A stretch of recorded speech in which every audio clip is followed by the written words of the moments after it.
Hi అందరికీ. ఇప్పుడైతే నేను బీరకాయ కర్రీ అయితే చూపించాలనుకుంటున్నాను. ఇలాంటి లేత బీరకాయలు తీసుకోండి. అలాగే టమాటాలు ఇంకా ఆనియన్స్ పచ్చిమిర్చి పక్కన పెట్టేసుకోండి కడిగి. ఇలా పై చెక్కు తీసుకొని మంచిగా సన్నటి ముక్కల్లాగా కట్ చేసుకోండి. లేత బీరకాయలు అయితేనే టేస్ట్ ఉంటుంది కదా. సో చాలా టేస్ట్ అయితే ఉంది. మరి మీరు కూడా ఇంట్లో ట్రై చేసి అయితే తప్పకుండా చూడండి. ఇలా ముక్కలు అయితే కట్ చేసుకోవాలి. కట్ చేసుకున్న తర్వాతకి ఆనియన్స్ కూడా ఇలా స్లైసెస్ లాగా కట్ చేసుకోవాలి. టమాటాలు అంటారు కదా, టమాటాలు ఇంత చిన్నగా ఉన్నాయి ఏంటి అనుకుంటున్నారా? టమాటాలు బేబీ టమాటాలు అండి. టమాటా రేట్లు అయితే చాలా పెరిగిపోయాయి కదా. ఇప్పుడు కూరగాయల రేట్లు బాగా పెరిగిపోయాయి. అందులోని టమాటా రేట్ అంటే ఇంకా అసలు ఫుల్ రేట్ అయితే పెరిగిపోయింది. కేజీ టమాటాలు 100 రూపాయలు చెప్తున్నారు. సో మా హస్బెండ్ అయితే బయటికి వెళ్ళేసి టమాటాలు తీసుకుందామని ఆ మార్కెట్ దగ్గరికి పోతే మస్తు రేటు ఉన్నాయి అని చెప్పి పక్కకు చూస్తే ఇలాంటి బేబీ టమాటాలు చాలామంది తీసుకుంటున్నారు. నార్మల్ టమాటాలు తీసుకోకుండా చిన్న టమాటాలు తీసుకుంటున్నారు. సో ఈయన కూడా తీసుకున్నారు. ఎలా ఉంటాయో ఏందని తీసుకున్నారు. కొంచెం తక్కువ రేట్కి 80 రూపీస్కి అట్లా వచ్చినాయి కేజీ. సో ఇవి అయితే తీసుకున్నాం. ఇప్పుడైతే కర్రీ అయితే చూద్దాం. కర్రీ ఎలా తయారు చేసుకోవాలో ఇప్పుడైతే మీరు చూడండి. ఇలా ఒక కళాయి తీసుకొని ఆయిల్ అయితే పోసుకోండి. తర్వాతకి పచ్చిమిర్చిని చీలికలుగా కట్ చేసుకోండి. ఇలా కట్ చేసుకున్న పచ్చిమిర్చిని ఆయిల్లో వేసుకొని స్టవ్ ఆన్ చేసుకోండి. ఆన్ చేసుకున్న తర్వాత అవి ఫ్రై అవుతుంటేనే ఆనియన్స్ కట్ చేసుకొని పెట్టుకున్నారు కదా, అవి కూడా వేసుకోండి. ఇలా సన్నగా కట్ చేసేసుకొని ఆనియన్స్ తీసుకోండి. నేనైతే ఒక్కటే తీసుకున్నాను ఆనియన్. మీకు కావాల్సిన అయితే తీసుకోండి. నాకైతే ఒక్కటి సరిపోద్ది అనుకుంటున్నాను, తక్కువ కర్రీ కదా. సో మా ముగ్గురికి, మాకు చిన్న బాబు ఉండే కదా, మాకు ఆయన కొంచెమే తింటారు, మేమిద్దరమే కదా. సో మా ముగ్గురికి చిన్న గింత కూర అయితే చాలు. మరి మీ క్వాంటిటీని బట్టి మీరైతే ఆనియన్స్ అయితే కట్ చేసుకోండి. పచ్చిమిర్చి కూడా అంతే. సో ఇవి ఫ్రై అవుతుండగానే దీంట్లో కొంచెం జీలకర్ర వేసుకోండి. డైజెషన్ ప్రాబ్లం, గ్యాస్ట్రిక్ ఎలాంటివి అయినా పోతాయి. సో జీలకర్ర తప్పకుండా ప్రతి కర్రీలో వేసుకోవాలి. చూస్తున్నారు కదా, ఈ ఫ్రై అవుతుండగానే నేనైతే జీలకర్ర, ఆవాలు, పోపు దినుసులు ఉంటాయి కదా, శనగపప్పు, ఆవాలు ఇవన్నీ కలిపి పక్కన పెట్టుకున్నాను నేను ఒక బాక్స్లోని. అవే వేసాను. దాంట్లోనే జీలకర్ర కూడా యాడ్ అయింది. విడిగా జీలకర్ర వేసుకుంటా మళ్ళీ ఇంకా ఈ పోపు దినుసుల్లో జీలకర్ర ఉంటుంది. ఇవన్నీ వేసేసుకోవాలి. చూస్తున్నారు కదా, ఇప్పుడైతే మినపప్పు వేసుకుంటున్నాను. ఇవన్నీ కొంచెం గోల్డెన్ కలర్ వచ్చేంత వరకు అయితే ఫ్రై చేసుకోవాలి. ఇంకా నెక్స్ట్ దీంట్లోకి కరివేపాకు కూడా వేసుకోవాలి. కరివేపాకు కావాల్సి వస్తే ఎండుమిర్చి కూడా వేసుకోవచ్చు, మీ ఇష్టం. ఇక నేనైతే పచ్చిమిర్చి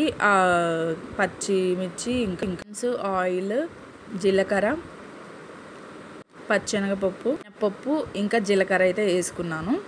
కొద్దిసేపు అయితే ఫ్రై అవ్వనిద్దాం.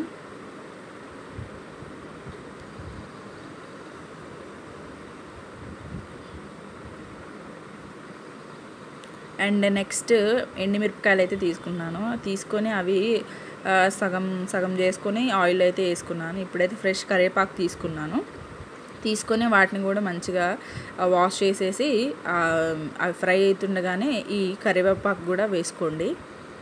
కరివేపాకు వాష్ చేసి వేసుకునే ముందర చాలా జాగ్రత్తగా ఉండాలండి. ఒక్కొక్కసారి ఆయిల్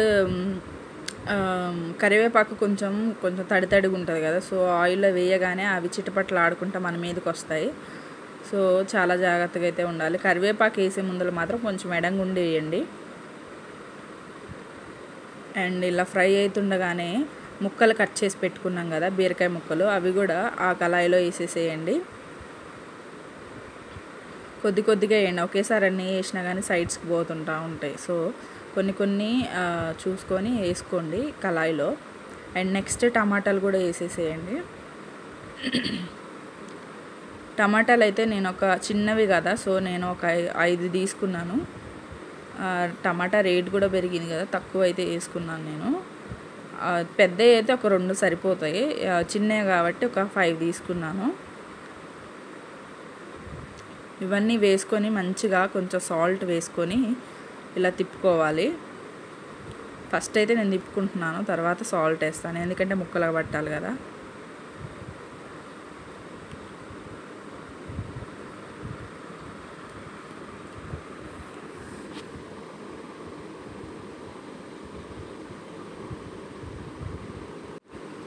అండ్ నెక్స్ట్ ఇవి అన్నీ వేసుకున్న తర్వాత సాల్ట్ అయితే వేసుకున్నాను. నేనైతే 1.5 స్పూన్ అయితే వేసుకున్నాను. మరి మీకు కావాల్సినంత అయితే మీరు వేసుకోవచ్చు.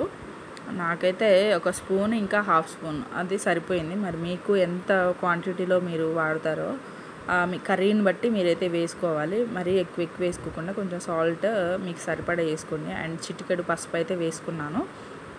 ఇవన్నీ వేసుకొని మంచిగా కలగలపాలి. మంచిగా అన్ని ముక్కలకు అంతా పట్టేటట్టు మొత్తం మిక్స్ చేసుకోండి. ఆయిల్ ఆల్రెడీ వేసాం కదా, ఆయిల్లో మంచిగా మిక్స్ చేసుకోవాలి. మిక్స్ చేసేసుకొని కొద్దిసేపు మూత పెట్టేసి హై ఫ్లేమ్లోని ఒక 2-3 మినిట్స్ వరకు కదిలించకుండా అలా ఉడికించుకోవాలి. దాంట్లో వాటర్ కంటెంట్ అనేది ఎక్కువ కాబట్టి సో వాటర్ అనేది పైకి వచ్చేంత వరకు, కొంచెం ఆయిల్ అనేది పైకి తేలేంత వరకు మనమైతే కుక్ చేసుకోవాలి. ఇలా కలుపుకుంటూ మధ్యలో తప్పకుండా చూసుకుంటూ ఉండాలి. 2 మినిట్స్లోనే మధ్యలో మనం చెక్ చేసుకుంటూ ఉండాలి. ఎందుకంటే హై ఫ్లేమ్ పెట్టాం కదా, సో అడుగంటకుండా ఉండడానికి. మార్నింగ్ అయ్యేసరికి నాకు అంత హడావిడే అండి. ఆ హడావిడిలోనే ఈ వీడియో అయితే మీకోసం నేను చూపిస్తూ ఉంటాను. సో ఈ వీడియో చూసే ముందుగా తప్పకుండా సబ్స్క్రైబ్ అయితే తప్పకుండా చేసుకోండి. ఇక చూస్తున్నారు కదా, మూత అయితే తీసాను. నేను కర్రీ చేసేటప్పుడు ఎంత బిజీలో ఉన్నా కానీ కర్రీ విషయంలో చాలా జాగ్రత్తగా అయితే ఉండాలి. కర్రీ టేస్ట్ లేకపోతే ఫుడ్ అయితే తినబుద్ది కాదు. సో నేను ఆల్రెడీ వేసుకున్న 2 మినిట్స్ అని చెప్పా కదా, 1 మినిట్కి మీరు ఓపెన్ చేసి మూత తీసి చూసుకుంటే అడుగంటుకొని ఉంటుంది తిప్పుకుంటుంటే. సో వాటర్ అంతా ఇనికిపోయింది, కొంచెం ఆయిల్ అయితే పైకి తేలుతుంది కదా. సో చూస్తున్నారు కదా, ముక్కలు అయితే మంచిగా ఉడికాయి. అండ్ టమాటా ముక్కలు కూడా మంచిగా ఉడికినాయి. సో ఇంకా అయిపోయింది కదా అని చెప్పేసి ఇంకా కారం అయితే వేసుకున్నాను. నాకైతే అంటే ఇది మంట తక్కువ కాయలు, సో 1.5 స్పూన్ అయితే నాకు సరిపోద్ది. మరి మీకు ఒకవేళ మైకో కాయలు అయితే మాత్రం తగ్గించేసుకోండి, ఎందుకంటే చాలా ఘాటుగా ఉంటుంది, కడుపులో మంట కూడా వచ్చేసింది. నేనైతే ఇవి మంట కాయలు కాదు కాబట్టి ఆ 1.5 స్పూన్ అయితే వేసుకొని ఇలా కలుపుకొని ఇక నేను హై ఫ్లేమ్లో పెట్టా కదా ఇందాక, ఇప్పుడు ఇక నేను సిమ్లో పెట్టేస్తాను. సిమ్లో పెట్టి మిగతా పని ఏమైనా ఉంటే చూసుకుంటాను. ఇంకా టిఫిన్ రెడీ చేయాలి కదా, సో సిమ్లో పెట్టేసి ఇంకా అవసరం లేదు, హై ఫ్లేమ్ అనేది ఇంకా అవసరం లేదు. ఎందుకంటే ఇవి దోసకాయ అయినా బీరకాయ అయినా సొరకాయ అయినా తొందరగా ఉడుకుతుంది కాబట్టి మనం ఒక 2 మినిట్స్ హై ఫ్లేమ్లో పెట్టేసి మిగతా కొద్దిసేపు అన్నీ వేసుకున్న తర్వాత సిమ్లో పెట్టేస్తే సరిపోద్ది. మంచిగా అవే కుక్ అవుతూ ఉంటుంది అడుగంటకుండా. నేనైతే ఆల్రెడీ అన్నీ వేసుకున్నాను, ఉప్పు కారం పసుపు ఇంకా అన్నీ వేసుకున్నాను కదా. సో నేనైతే ఇక మూత పెట్టేసి కదిలించాను. ఇక అది కొంచెం ఆయిల్ అనేది పైకి ఆల్రెడీ ఉడికింది, ఇంకా ఆయిల్ పైకి తేలిందంటే ఇంకా కర్రీ పూర్తి అయినట్టే. మళ్ళీ ఒకసారి మూత తీసి చూపిస్తున్నాను చూడండి, మంచిగా కుక్ అయి ఉన్నది కర్రీ అయితే. ఇంకా కర్రీ అయితే కుక్ అయిపోయింది. ఇక ఒక 1 మినిట్లో అట్లా సిమ్లో పెట్టేసి ఉంచుతాను. చూడండి, టేస్టీ బీరకాయ కర్రీ అయితే రెడీ. ఇలా మీ ఇంట్లో ట్రై చేసి అయితే తప్పకుండా చూడండి, టేస్ట్ మాత్రం అదిరిపోయిందండి. ఎప్పుడైనా మీరు బీరకాయ కర్రీ చేసేటప్పుడు మీకు టేస్ట్ బాగుండాలి అనుకుంటే లేత బీరకాయలు అయితే చాలా టేస్ట్ ఉంటుంది. సో లేత బీరకాయలు తీసుకొని ఇలా చెక్ అయితే తీసుకొని మంచిగా కర్రీ అయితే కుక్ చేసుకోండి. చాలా టేస్ట్ అయితే బాగుంటుంది. ఇప్పుడైతే మా హస్బెండ్కి బాక్స్ కట్టాలి కదా, సో కర్రీ అయితే ఒక బాక్స్లో అయితే వేస్తున్నారు కదా. చూడండి, చాలా బాగుంది. చూడడానికి ఎంత బాగుందంటే ఇంకా తింటే ఇంకా టేస్ట్ అయితే ఉంటుంది. సో ఖచ్చితంగా ట్రై చేసి అయితే చూడండి. అలాగే ఈ వీడియో చూసే ముందులో తప్పకుండా సబ్స్క్రైబ్ లైక్ తప్పకుండా చేయండి. Thank you so much watching this video. Thank you friends.